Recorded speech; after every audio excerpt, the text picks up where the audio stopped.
Okay, so right here, I have a few things that people have been asking me about a lot in these JavaScript classes.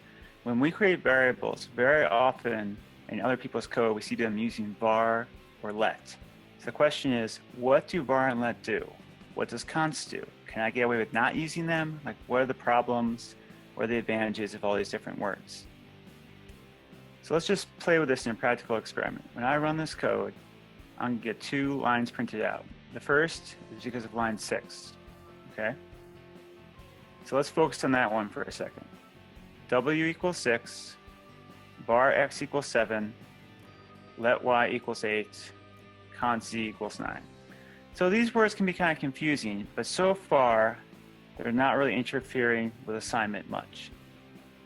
If I console.log, and yes, you can console.log multiple things, you just have to put commas in between the values. You can put multiple arguments in there. If I console.log each of these, I get what I expect. 6, 7, 8, 9. Not so bad so far. Now, here's where things get tricky. This is another kind of loop. It's not like the while loop exactly, but it's very similar. This loop is called a for loop. The for loop is basically the same as a while loop. We start at 0. We're going to stop by the time we get here. And this is what we're going to do in the meantime. We're going to increase I by 1 each time.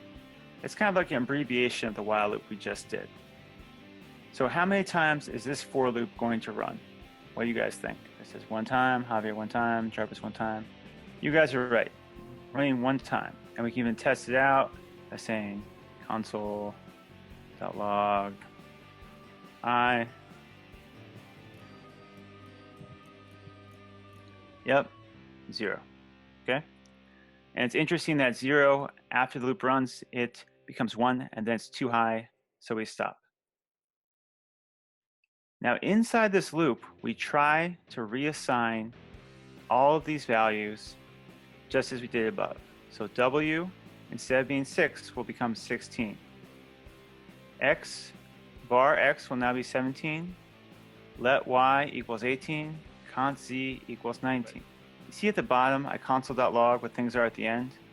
I'm just going to comment that for now, and I'm just going to put the console.log directly below the loop so it's a little bit less confusing. So right after the loop, I'm going to print, hey, what's W, what's X, what's Y, what's Z? Let's run it.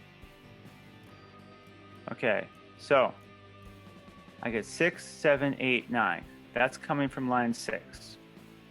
That's the original values. Then I do the loop 1 time. I try to reassign everything. And then I print them out again. But this time I get 16, 17, 8, 9. Let's start with W. W started at 6. And then inside the loop, inside of these curly brackets, we said W equals 16. So on line 15, did W change by this point? Or are we still dealing with the original W? And Chris and Mal, right? It changed. It changed on line 9. So the question is, if that changed, and I think also X changed, right? It was 7, it became 17. Then what happened on line 11 and line 12? Because I say clearly there that Y should equal 18 and Z should equal 19. But in the printout, I still have 8 and 9. Why did line 11 not change the value of Y? Okay, so Jarvis says the assignment went outside of the function. So that's true. There's a difference between, these are scoped by a function, right? So I want to be very exact here though. This is not a function. A lot of loops use functions in JavaScript. This one does not. But you have the right idea, which is that some of these are going to be limited by function, and some of them are going to be limited by loop or something else. So here, this curly bracket is going to catch any lets or const that are defined inside there and say like, hey, these are just for inside these curly brackets.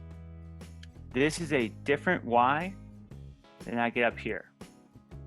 This is a different z than I used up here. Okay?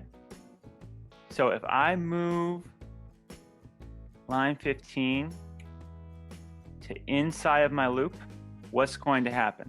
Javier says 16, 17, 18, 19. Chris, 16, 17, 18, 19. Does everyone else agree? Jarvis agrees, Akraf agrees. Okay, let's give it a shot. I'm gonna run it. Okay, great. So you guys were right. We get 16, 17, 18, 19 because we're inside of these curly brackets and we're still using these variables. I'm going to undo my change and put things back over here. Jarvis mentioned functions. Let's take a look at a function right here. If we take a look at this function, change stuff, you'll notice that this function change stuff uses the new syntax with the fat arrow. Inside, we again define w, x, y, and z. I'm going to call this function and then console.log the results. What do you guys think is going to happen? After I print out 16, so with these are commented out, this is my current output, right? 6, 7, 8, 9, 16, 17, 8, 9. But if I uncomment these two lines, what will I get in my printout? Put your answers in the chat. Chris says 26, 27, 8, and 9. Okay, that's interesting. Javier now says 26, 27, 28, 9. I don't know. Leah also thinks everything comes out in the 20s. Lita says also 26, 27, 28, 29. Okay, let's give this a shot. You guys are on the same page, but you're not right. What happened there? We get 26, 17, 8, and 9. var surprised us. It was var. Let's talk about let first. Let seems to work with these curly brackets for a loop, and let also works in functions. Const works in loops, also works in functions. And by works, I mean it keeps the variable inside of those curly brackets. But now we found the purpose of var. So var is older than const and let. var is the original version of let. Originally, the developers of JavaScript thought you would only have to make new variables inside new functions. So var defines a new version of your variable just for this function. When I say var x equals 27 inside my function change stuff, this version of the variable dies at the end of the function, and then x refers to the original x back here. Var only works for functions. It's scoped for functions. Let and const will work for any kind of curly brackets. In practice, this really just means that let and const will work with loops and they'll work with functions.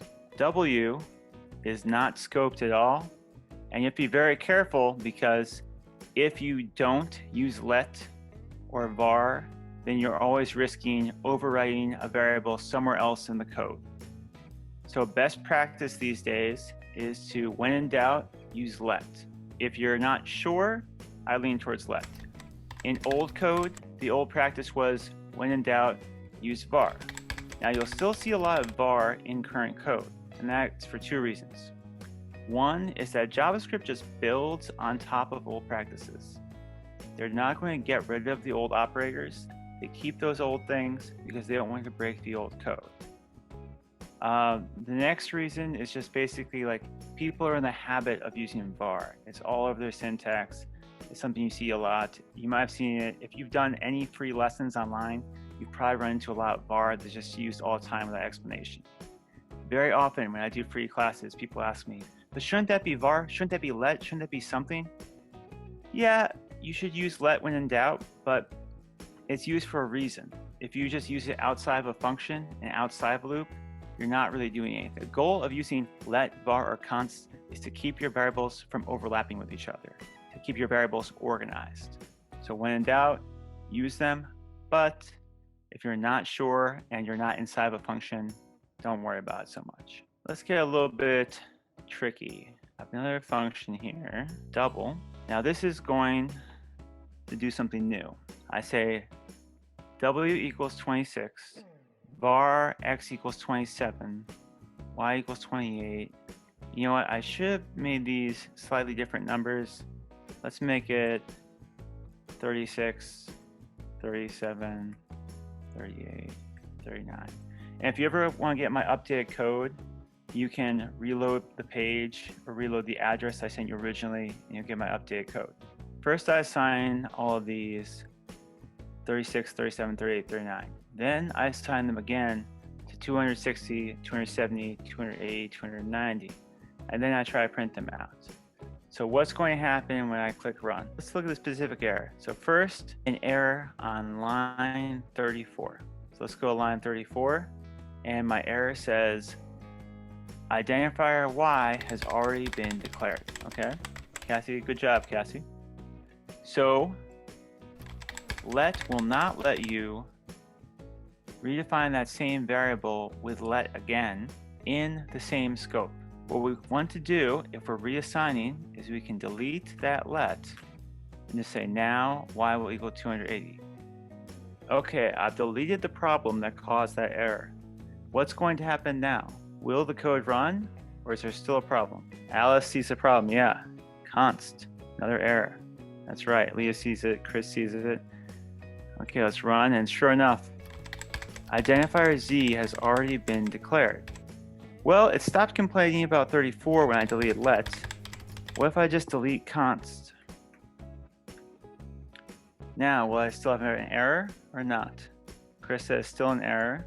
Leah says yes, still an error. Javier says still an error. Let's try it. Yes, assignment to constant variable. Once I say that Z is a constant, in this scope, Z can't change, okay? If I'm dealing with a different Z somewhere else, maybe it's not a constant, but this Z is a constant, and constants cannot change. So I cannot reassign Z. Run it, and sure enough, it runs now. Okay, so 260, W was reassigned, 270, X was reassigned, 280, Y was reassigned, but we couldn't reassign Z there. Now, if I print these out afterward, and I say W, X, Y, Z, what will be shown? Originally, I was at 6, 7, 8, 9. Then 16, 17, 8, 9. Then I ran a function at 27, 17, 8, 9. Then inside of my new function, I get 260, 270, 280, 39. What am I going to get here? First, let's look at W. Has W started out as 6 and it got reassigned inside double to be 36 and then reassigned again to 260. So will W be a new value, or did W change inside this latest function? Javier says 260, Chris 260, Leah 260, Jarvis 260. I think you guys are right. I think this should change W because W is global. It's a global variable. X. So last time we checked X, it was 17. Inside here, we said var X equals 37, and then it became 270 inside the function. Did that last outside the function, or are we back at 17? Let's run it now and see what we get. 260, 17, 8, and 9. So again, this is a function. So inside functions, var, let, and const will all keep these variables inside the function. Only the global will change. I understand that this stuff can be really tricky. So this is another one that I recommend going back and revisiting and saying like, okay, how can I change this so that I get a different result? Hey guys, thanks for joining us on our video for var, let, and const. Remember, var is scope for functions, let and const are scope for functions and for loops. Const cannot be reassigned in that scope. So if you're in a job interview situation and they're asking what the difference is, you say like, well, personally, I always use let because I want things to be clear that I'm only using this variable for this piece of scope. If you are using, var, let, and const at home, don't use var. It's the old-fashioned one. When in doubt, use let. And when in doubt, when defining a function, use const. Thanks, guys. Hope to see you next time.